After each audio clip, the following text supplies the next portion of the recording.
Hello, this is Ron Paul with your weekly update for April 30th. This month, Veterans Affairs Secretary Eric Shinseki announced the addition of some 1,900 mental health nurses, psychiatrists, psychologists, and social workers to its existing workforce of 20,000 mental health staff in an attempt to get a handle on the epidemic of suicides among combat veterans. Unfortunately, when presidents misuse our military on an unprecedented scale and Congress lets them get away with it, the resulting stress causes military suicides to increase dramatically, both among active duty and retired service members. In fact, military deaths from suicide far outnumber combat deaths. According to an article in the Air Force Times this month, suicides among airmen are up 40% over last year. Considering the multiple deployments service members are forced to endure as the war in Afghanistan stretches into its second decade, these figures are sadly unsurprising. Ironically, the same VA Secretary Eric Shinseki was forced to retire from the Army by President Bush for daring to suggest that an invasion and occupation of Iraq would not be the cakewalk that neoconservatives promised. Then, Deputy Secretary of Defense Paul Wolfowitz, who is not a military veteran, claimed that General Shinseki was wildly off the mark for suggesting that several 100,000 soldiers would be required to secure post-invasion Iraq. Now we see who was right on the cost of war. In addition to the hidden human costs of our seemingly endless wars are the economic costs.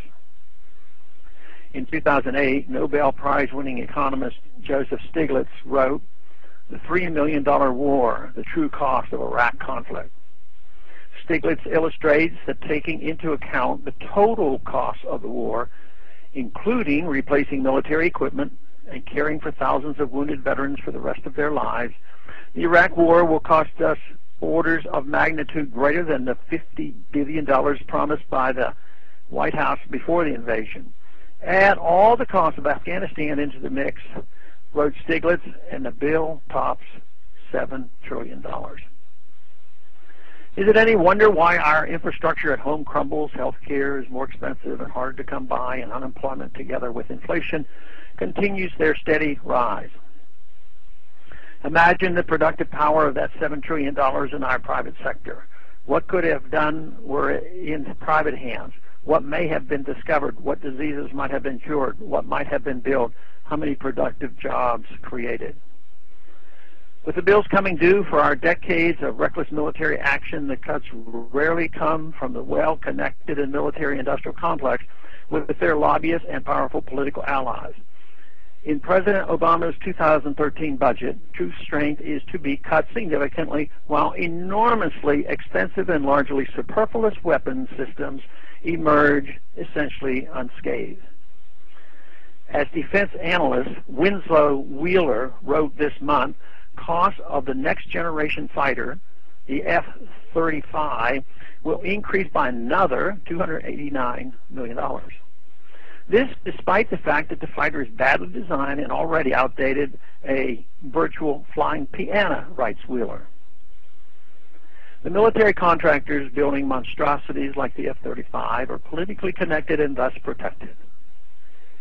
Unfortunately, returning military veterans are less so. In the same 2013 budget, the White House proposes to increase medical and pharmaceutical costs paid by veterans while reducing their cost of living increases. And how many years of increasingly alarming mental illness and suicide statistic has to be taken for the modest increase in resources to be made available? Those who predicted the real cost of our decade of global military conquest were ridiculed, scoffed at, and fired. History has now shown us that much of what they warned us about was correct. America is clearly less secure after a decade of unnecessary wars. It is more vulnerable and closer to economic collapse. Its military is nearly broken from years of abuse. Will we come back to our senses? Thanks for calling this update. The new update is placed on this number, 888-322-1414, every Monday.